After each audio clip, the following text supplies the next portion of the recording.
Hello दोस्तों, स्वागत है आपका आपके अपने YouTube चैनल पर। अगर आप इंग्लिश में कमज़ोर हैं, इंग्लिश की बुक को आसानी से पढ़ नहीं पाते हैं, उसकी हिंदी समझ नहीं पाते हैं, तो दोस्तों आज हम जीरो से इंग्लिश सीखेंगे। मैं इस इंग्लिश स्टोरी की एक एक लाइन पढ़ूंगा, एक एक वर्ड की हिंदी बताऊंगा, साथ ही यूज़ होने वाले ग्रामर रूल्स के बारे में भी बताऊंगा, जिससे आपको इंग्लिश लिखने में भी परेशानी ना हो। तो दोस्तों शुरू करते हैं। आज की हमारी स्टोरी का टाइटल है यानी शीर्षक है अ कैप सेलर, यानी टोपी बेचने वाला। ठीक है दोस्तों, इस स्टोरी को आपने बहुत बार सुना होगा, लेकिन इस स्टोरी से हम डिटेल में इंग्लिश सीखेंगे और ज्यादा से ज्यादा वर्ड मीनिंग देखेंगे। ठीक है दोस्तों, चलिए शुरू करते हैं। Once there was a cap seller. ठीक है दोस्तों, वंस यानी एक बार। ठीक है दोस्तों, वंस यानी एक बार। देयर यहाँ पर इंट्रोडक्टिव वर्ड है और मैं इंट्रोडक्टिव वर्ड के बारे में बहुत बार बता चुका हूं दोस्तों प्रीवियस वीडियोस में। इंट्रोडक्टिव वर्ड वह वर्ड होते हैं जब वाक्य में सब्जेक्ट क्लियर नहीं होता है। एज अ डमी सब्जेक्ट के रूप में इंट्रोडक्टिव वर्ड का यूज किया जाता है, यानी सिर्फ एक वाक्य को शुरू करने के लिए। ठीक है दोस्तों, वॉस मतलब था, अ यानी एक, कैप सेलर। ठीक है दोस्तों, कैप यानी होती है टोपी, सेलर यानी होता है दोस्तों बेचने वाला। ठीक है दोस्तों, बेचने वाला। एक साथ देखेंगे दोस्तों। Once there was a cap seller यानी एक बार एक टोपी बेचने वाला था। ठीक है दोस्तों, आगे देखिएगा। He went village to sell the caps. ठीक है दोस्तों, ही वह या उसने। ठीक है दोस्तों, ही यानी वह। वेंट मतलब जाता था। ठीक है दोस्तों, जाता था। गो की सेकंड फॉर्म है दोस्तों विलेज टू विलेज। ठीक है दोस्तों, गांव गांव, गांव गांव। To sell the caps. ठीक है दोस्तों, टू सेल यानी बेचने के लिए। ठीक है दोस्तों, बेचने के लिए। कैप्स मतलब टोपी। ठीक है दोस्तों, एक साथ देखिएगा। He went village to sell the caps. ठीक है दोस्तों, वह टोपी बेचने के लिए गांव गांव जाता था। अब यहां पर वेंट का यूज किया गया, यानी वर्ब की सेकंड फॉर्म का यूज किया गया है। और आप जानते हो जिस वाक्य में वर्ब की सेकंड फॉर्म आ जाती है तो वो पास्ट सिंपल का सेंटेंस होता है। ठीक है दोस्तों, आगे देखिएगा। वन डे ही गोट टायर्ड। ठीक है दोस्तों, वन डे यानी एक दिन,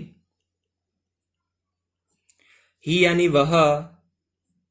ठीक है दोस्तों, गोट टायर्ड यानी गोट टायर्ड का मतलब होता है दोस्तों थक गया। ठीक है दोस्तों, थक गया। टायर्ड यानी थकना, गॉट टायर्ड थक गया। ही slapped under a tree putting bag beside him. ठीक है दोस्तों, ही यानी वह, स्लैप्ड यानी सो गया। ठीक है दोस्तों, स्लीप की सेकंड फॉर्म सो गया। अंडर यानी होता है दोस्तों नीचे, अ यानी एक, ट्री यानी पेड़। ठीक है दोस्तों, putting bag beside him, putting यानी रखकर। ठीक है दोस्तों, पुटिंग यानी रखकर। बैग यानी थैला, बिसाइड हिम यानी पास में, हिम यानी उसके। ठीक है दोस्तों, आगे देखिएगा। There were some monkeys on the tree. ठीक है दोस्तों, देयर वर, अब यहां पर देयर का मतलब, देयर भी इंट्रोडक्टिव वर्ड है दोस्तों। वर मतलब थे, सम यानी कुछ, मंकीज यानी बंदर। ठीक है दोस्तों, ऑन द ट्री, ऑन यानी पर, द ट्री यानी पेड़। एक साथ देखिएगा दोस्तों। There were some monkeys on the tree यानी पेड़ पर कुछ बंदर थे। ठीक है दोस्तों, यहां पर देयर का मतलब वहां नहीं निकलेगा। देयर का इस्तेमाल केवल और केवल वाक्य को शुरू करने के लिए किया गया है। ठीक है दोस्तों, आगे देखिएगा। They came down and took the caps away. They यानी वे, केम यानी आए। ठीक है दोस्तों, डाउन यानी नीचे, and took the caps away. ठीक है दोस्तों, टुक मतलब ले गए, एंड यानी और, टुक यानी ले गए, द कैप्स मतलब टोपियों को, ठीक है दोस्तों। अवे यानी दूर, और एक साथ देखिएगा दोस्तों, they came down and took the caps away, यानी वे नीचे आए और टोपियां उठा ले गए दूर, ठीक है दोस्तों।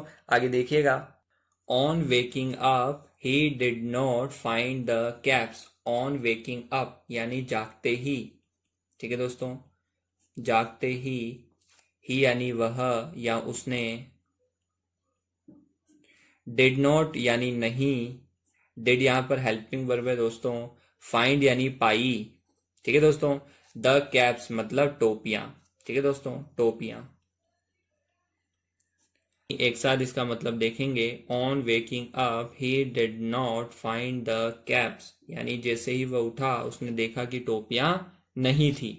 आगे देखिएगा, he saw that the caps were with the monkeys, यानी ही यानी वह या उसने,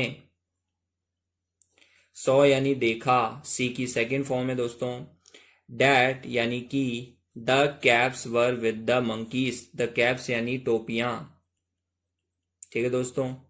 वर मतलब थी, with मतलब के साथ, ठीक है दोस्तों। द मंकीज यानी बंदरों के, ठीक है दोस्तों। एक साथ देखेंगे, he saw that the caps were with the monkeys, यानी उसने देखा कि टोपियां, ठीक है दोस्तों, बंदरों के पास थी, ठीक है दोस्तों। आगे देखिएगा, he thought of a plan, he यानी उसने, थॉट मतलब सोचा, ऑफ अ प्लान एक योजना, ठीक है दोस्तों, एक योजना।